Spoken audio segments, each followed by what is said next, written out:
नमस्कार, स्वागत है आपका संसद टीवी में। मैं हूं नवविक्रम सिंह।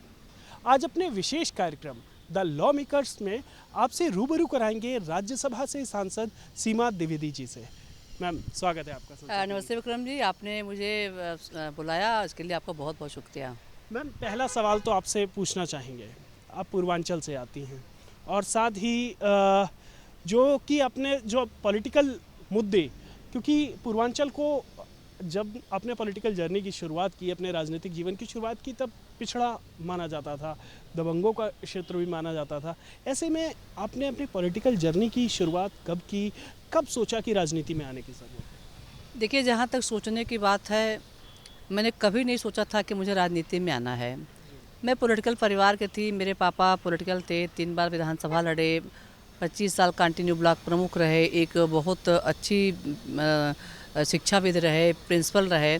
तो मैं पॉलिटिकल परिवार की थी, घर में सेवा करना, भाव करना, कोई घर पे आ गया तो उसको चाय पिलाना, पानी पिलाना, लेकिन मैंने ये नहीं सोचा था कि मैं पॉलिटिक्स में आकर के चुनाव लड़ूंगी। 95 में पहली बार पंचायती राज व्यवस्था आई, तो उसमें ये हुआ कि महिलाओं के लिए भी चुनाव लड़ना आरक्षण होगा। मेरे हस्बैंड उस समय काशी हिंदू विश्वविद्यालय से एमडी कर रहे थे, तो हम गांव में आए थे छुट्टियों में।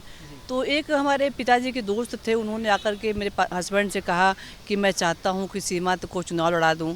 उन्होंने आपकी मर्जी, लड़ा दो। मैं जिला पंचायत मेंबर के लिए पर्चा भरने गई। मेंबर क्या, पहले तो मैं गांव की सदस्य के लिए पर्चा भरने गई, फिर पता लगा नहीं मुझे जिला पंचायत मेंबर का पर्चा भरना है, तो मैं वो पर्चा भरने गई, जिला में गई, पर्चा भरने के लिए नामिनेशन किया।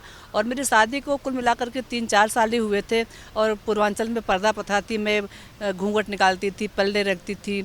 और मैं जब नामिनेशन के लिए गई, इतना लंबा सा घूंघट निकाल के जब मैं कचहरी में गई नामिनेशन के लिए, अपना मुंह खोला, पर्चा भरा गया, तो किसी ने कहा कि आपके फादर भी आए हैं, मेरे पिताजी भी जिला पंचायत के लिए पर्चा भर रहे थे। उस समय तो मोबाइल फ़ोन नहीं था, तो जानकारी नहीं हो पाती थी कौन आया, कैसे आया। लेकिन जब उनको पता कि मैं पर्चा भरने आई हूँ, तो उनके लिए भी सरप्राइजिंग था, मेरे लिए भी था। और मैं तो बहुत डर गई कि मुझे डांट पड़ेगी, क्योंकि कभी हम लोगों ने चर्चा नहीं किया था कि पॉलिटिक्स में जाना है। फिलहाल वो आए, मैंने डरते डरते उनका पैर छुआ, उन्होंने आशीर्वाद दिया, बोला कि तुम्हें बहुत ढेर आशीर्वाद, अगर तुम पर्चा भर रही हो तो हारना नहीं, जीतने के लिए पर्चा भरना और जीतना। और उन्होंने मुझे कुछ पैसे दिए, हर बाप अपनी बेटी को कुछ न कुछ देता, उन्होंने मुझे कुछ पैसे दिए, मैं उसको लेकर के अपने गांव पे आ गई। तो उन्होंने, वो भी लड़ रहे थे चुनाव, मैं भी लड़ रही थी, उनका दूसरा क्षेत्र था, मेरा दूसरा क्षेत्र था, फिर भी उन्होंने मेरे एक भाई को मेरे साथ में लगा दिया, मेरे छोटा भाई था। मैं, मेरे ससुर, मेरे देवर, मेरा भाई, ये 4 लोगों की टीम थी। हम लोग पहले गांव-गांव में जा कर के, घर घर में जा कर के हम गए वोट मांगने के लिए। तो गांव में बड़ा मैसेज सा गया कि बहुत नई नवेली से दुल्हन आई है वोट मांगने के लिए। और मैं सीधे घरों में जाती थी, तो बड़ा बहुत प्यार करते थे लोग। और मेरा मुकाबला एक समाजवादी पार्टी का उस समय प्रत्याशी था, मुन्ना यादव, बहुत दबंग था। उसके मुकाबले हमने नामिनेशन किया था, तो ये हुआ कि अरे भाई कैसे हो पाएगा, कैसे होगा। लेकिन पब्लिक ने मुझे हाथों हाथ उठा लिया और मैं जिला पंचायत का चुनाव जीत गए। मैं भी जीत गए, मेरे पिताजी भी चुनाव जीत गए।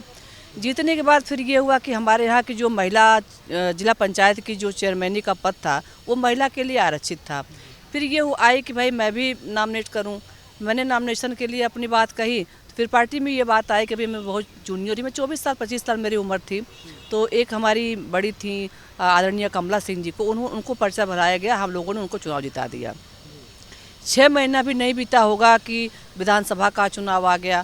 फिर पार्टी ने मुझे, मेरे ऊपर अपना भरोसा दिलाते हुए, मुझे उस समय गढ़वारा विधानसभा हुआ करती थी, गढ़वारा से मुझे विधानसभा लड़ने का टिकट मिल गया। और जब मुझे टिकट मिल गया तो पार्टी में भी ये हुआ कि भाई ये कौन है, कोई जानता तो था नहीं, मैं गांव की महिला थी, घर के रहने वाली। हाँ, मेरे पापा को जानते थे, और मेरे जो ससुराल के जो मेरे ससुर के जो चाचा थे, स्वर्गीय गया प्रसाद द्विवेदी, वो फ्रीडम फाइटर थे, ब्लॉक प्रमुख थे, वो बहुत अच्छा पॉलिटिकल उनका भी ग्राउंड था। तो जब सबको ये पता लगा कि मैं माता सेवक उपाध्याय की बेटी हूँ और गया प्रसाद द्विवेदी की पुत्र वधू हूँ, तो पब्लिक को बड़ा खुश हुआ कि अरे तो उनकी बेटी, उनकी बहू है। और पार्टी में भी ये हुआ कि भाई हर जगह होता है ना कि नए लोगों को जल्दी कोई स्वीकार नहीं करता। लेकिन मैं ये सारे के बाद भी मैं क्या करी कि मेरे पिताजी दुखी हो गए कि मुझे लगता है गड़बड़ हो जाएगा मामला, तुमको टिकट मिल गया, कोई नहीं हो रहा। कब की बात है मैम जब आपको 96 फर्स्ट टाइम 96 में पहली बार आपको विधानसभा का टिकट मिला? जी हाँ जी। तो मैंने पिताजी ने मेरे कहा मुझे लगता है बेटा कि तुम चुनाव लड़ के गलत हो रहा है क्या। मैंने कहा हम लोग बहुत पापा को बहुत इज्जत करते थे, बहुत डरते थे और बहुत डर था। मैंने डरते डरते पापा से कहा कि एक बात मैं आपको बोलूं, अब आप मुझे खाली ये बोलो कि मैं घर घर में जाके प्रचार करूं और बाकी काम आप लोग करते रहिए।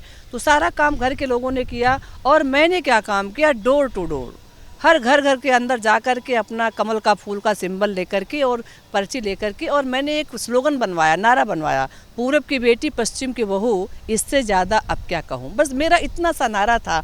इसी नारे पे जहाँ मेरी ससुराल है वो पश्चिम साइड है, जहाँ मेरा मायका है वो पूरब साइड में है और मेरी पूरी कॉन्स्टिट्यूंसी मायके से सटी हुई है। तो कुल मिलाकर के बहुत प्यार मिला, जनता ने बहुत करके मुझे 96 में मैं विधायक बन गई और मेरी उम्र थी उस समय 25 साल। कोई पॉलिटिकल मेरे ख्याल से बहुत ही कम लोग होंगे जो 25 मैं शायद की उम्र से विधायक। उस विधानसभा की मैं यंगेस्ट एमएलए थी, यंगेस्ट एमएलए। तो फिर बनने के बाद मुझे बहुत ज़्यादा तो नहीं पता था कि विधानसभा क्या होती है, क्योंकि मैं तो घर से निकल के गई थी। लेकिन मैंने विधानसभा में जाने के, मेरे अंदर सीखने की प्रवृत्ति थी, मैं बहुत सीखना चाहती थी, मैं हमेशा दौड़ती रहती थी ये सीख लूं। और मैंने बहुत काम किया क्षेत्र में। तब तो गांव में सड़कें भी नहीं थी, कुछ भी नहीं था और आप समझ सकते हैं कि पूर्वांचल कितना पिछड़ा था, हम तो कभी थे ही नहीं वहाँ पे। और मेरी कॉन्स्टिट्यूंसी में पहली बार भारतीय जनता पार्टी चुनाव जीती थी, first time. Bharatiya Janata party first time 96 में गढ़वाल से चुनाव जीती थी। तो मेरे लिए तो बहुत चुनौती वाली बात थी, क्योंकि मेरे घर जाने के लिए ही सड़क नहीं थी, पुल नहीं था, मेरे घर के लिए बिजली नहीं थी। बहुत संघर्ष किया मैंने।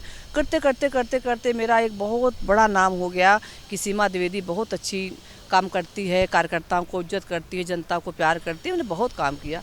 लेकिन 2002 का जब चुनाव आया तो समाजवादी पार्टी का बहुत ज़्यादा वहाँ पर उपद्रव हुआ करता था, वो बूथ को लूट लेना, क्योंकि बैलेट पेपर से वोटिंग होती थी। वो क्या था, मैं महिला थी, मैं सीधी सादी महिला था, मुझे कोई मतलब नहीं था, मैं खाली अपने काम पे विश्वास करती थी। हुआ क्या कि मैं 2002 में समाजवादी पार्टी से चुनाव हार गई, पब्लिक से नहीं हारी। उन लोगों ने 20-25 बूथों को कैप्चर कर लिया और मैं चुनाव हार गई। लेकिन हारने के बाद भी मैं एक दिन घर पर नहीं बैठी और लगातार मैं काम करती रही। और मैं ऐसी भाग्यशाली व्यक्ति हूँ जिसको हमारी पार्टी भारतीय जनता पार्टी ने मुझे लगातार 5 सालों तक कंटिन्यू 95 से लेकर के 2017 तक कंटिन्यू मुझे लगातार भारतीय जनता पार्टी ने टिकट दिया। 2002 में हारने के बाद 2007 में मैं बहुत अच्छे मतों से चुनाव जीती।